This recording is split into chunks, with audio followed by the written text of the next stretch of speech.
All right, welcome to section 6.2. It's called the natural base E. We'll talk more about this letter, which is actually a number, in a second. But I always talk about what we're going to learn in the section first. The first thing we're going to do is define and use the natural base E. So we're going to figure out what that E stands for. Then we're going to learn how to graph it. And then we're going to do some real life situations to show you that it does actually happen and people do actually use this E. Not everybody, but some people do use this E from time to time. All right, so what is the natural base E?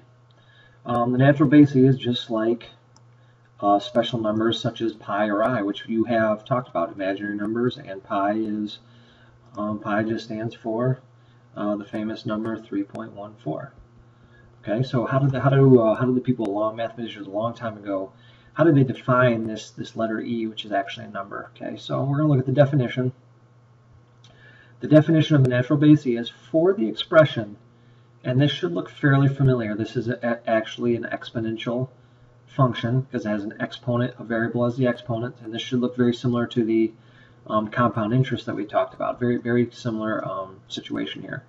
So we have this expression, and it says as x gets bigger and bigger, so these two x's, as they get bigger and bigger and bigger and bigger, the value of this whole expression gets closer and closer and closer to this number 2.718. Okay, so I have this little chart here that kind of shows this, and this is actually from your book.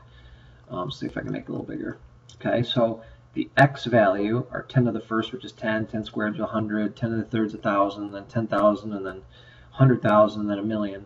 So as the x is getting bigger and bigger and bigger, the value of the expression really isn't changing much, but it's getting closer and closer and closer.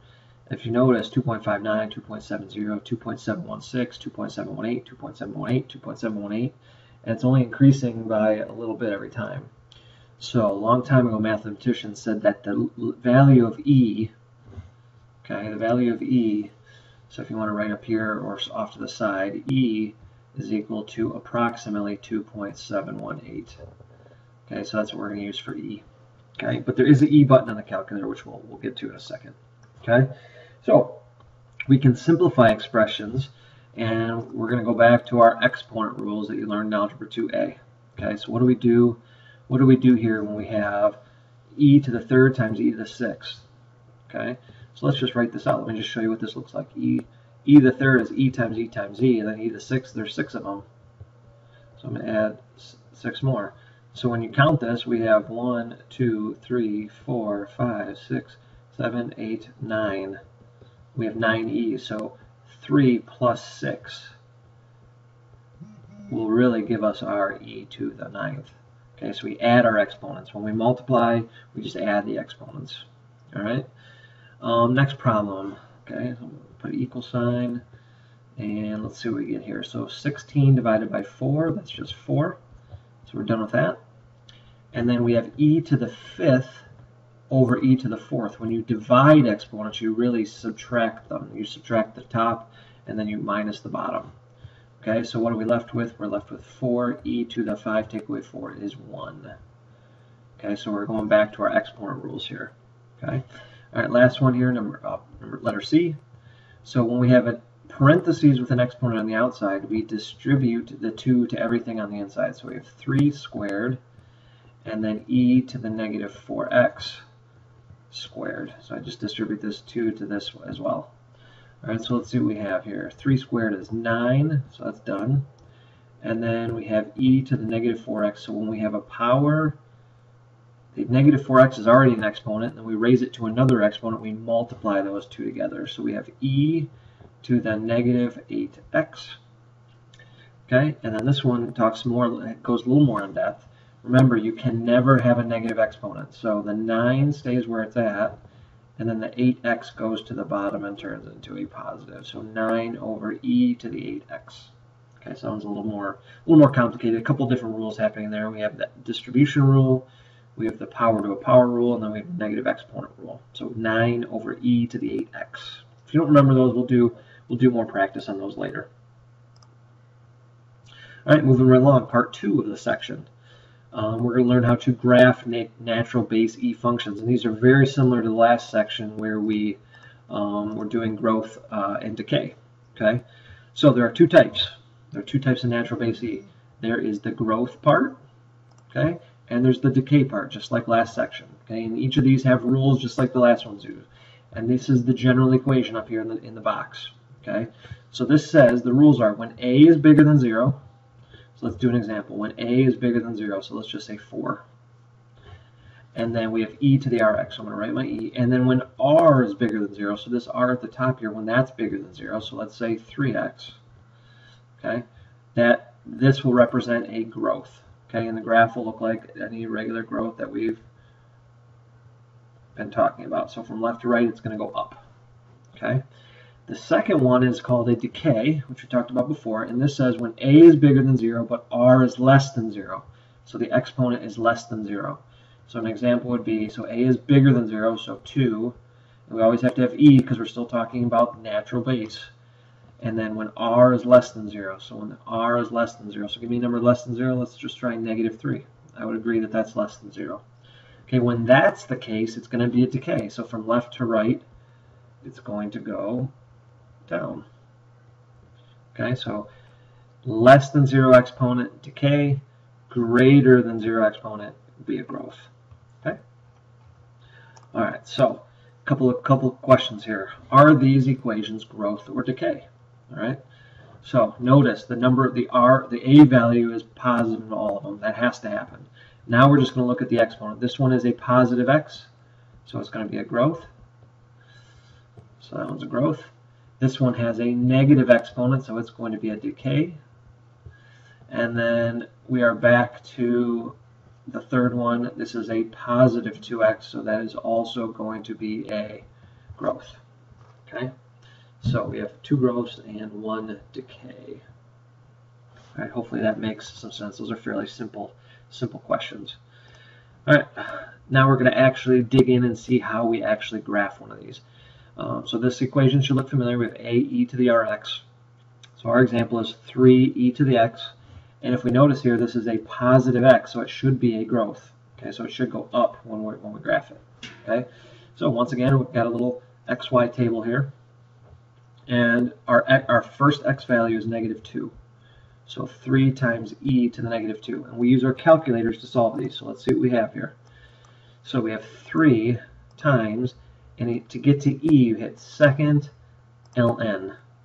Second ln, and that will give you your e raised to. We're going to raise it to the -2. I'm going to close my parentheses. I'm going to hit enter, and we have 0.406. So let's just say 0.41. Okay, so 0.41. Okay, there's the first one. Now we're going to do -1. So 3 times e to the -1. So I'll go back to my calculator. Oops. I don't know what happened there. Let me minimize that. There we go. So 3 times e, second ln, to the -1 power. And we get 1.1. 1.1. Okay, now we're going to do e to the 0. So 3 e to the 0. Now this one's pretty easy. Anything raised to 0 is 1. So this part right here is equal to 1. And then what's 1 times 3? We get 3. Okay. And let's try 1 now. Let's try 1. So we're going to plug in 1 for x. So I'm going to go back to my calculator. 3 times second ln raised to the first power. Enter. I get 8.15. 8.15. And you can see that these numbers are getting bigger as we go along. So it should be a growth. And then let's finish it off with the 2. So 3 times second ln 2. Close my parentheses, I get 22.2. 22.2. So I get here 22.2. All right, so let's graph these. First order pair is -2.41. So -2.41, it's right about there. Okay, so -1, 1.1. Really close there. 0.3. So 0.3 is the y-intercept. 1, 8.15. So 1, 8.5 is off the screen here. So let's just say it's up here. And then 2, 22.2, that's way up there. Way up there. So as you notice, we have our exponential growth that we should be able to graph. Okay, sorry, my sloppy graph, it's hard to write on here. All right, so last part is the real life situation part. So the last section we talked about compounding, just compounding interest. So it could be quarterly, daily, monthly, things like that. Now we're going to talk about compounding interest that uses the letter E, because there are some banks that do this, and we're going to compound continuously, meaning all the time, never stopping. Okay, these letters still mean the same thing. So A means amount of money.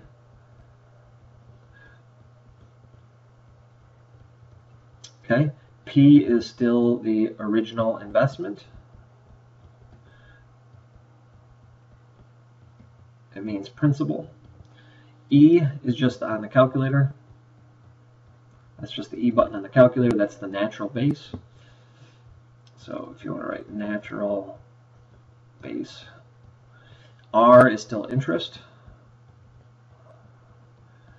But please remember it must be in a decimal. Okay. And then last but not least, T is time in years. Okay. And that's the same, basically the same equation as the last one, just a little bit slightly different. Okay. Letters mean the same thing.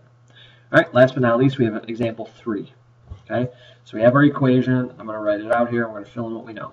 It says you deposit $4,250. So there's our original investment, $4,250.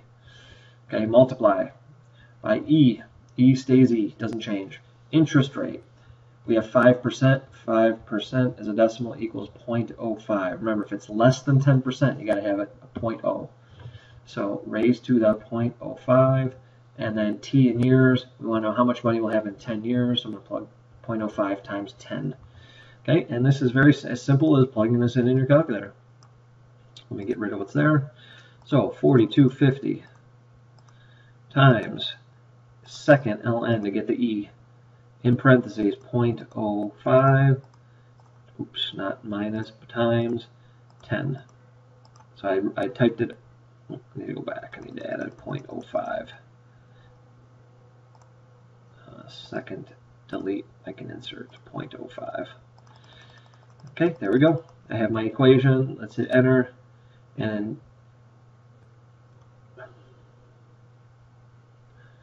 doesn't seem to be looking like the correct answer. I'm trying to find my mistake here.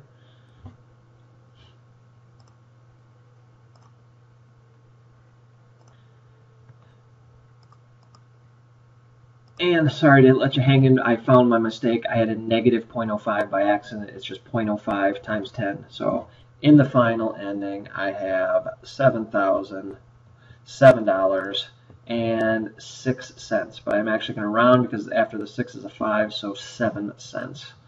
Okay, so $7,007.07, which is quite a big change in 10 years compounding continuously. Okay, that was my fault. I added that negative on the calculator by accident. All right, so 4250 times E raised to the 0.05 times 10. That's exactly what we have here. Hit enter, you get $7,007.07. Okay, a little bit shorter than last time. Hopefully that makes some sense. We'll talk about that more when we get into class tomorrow. Thanks for watching.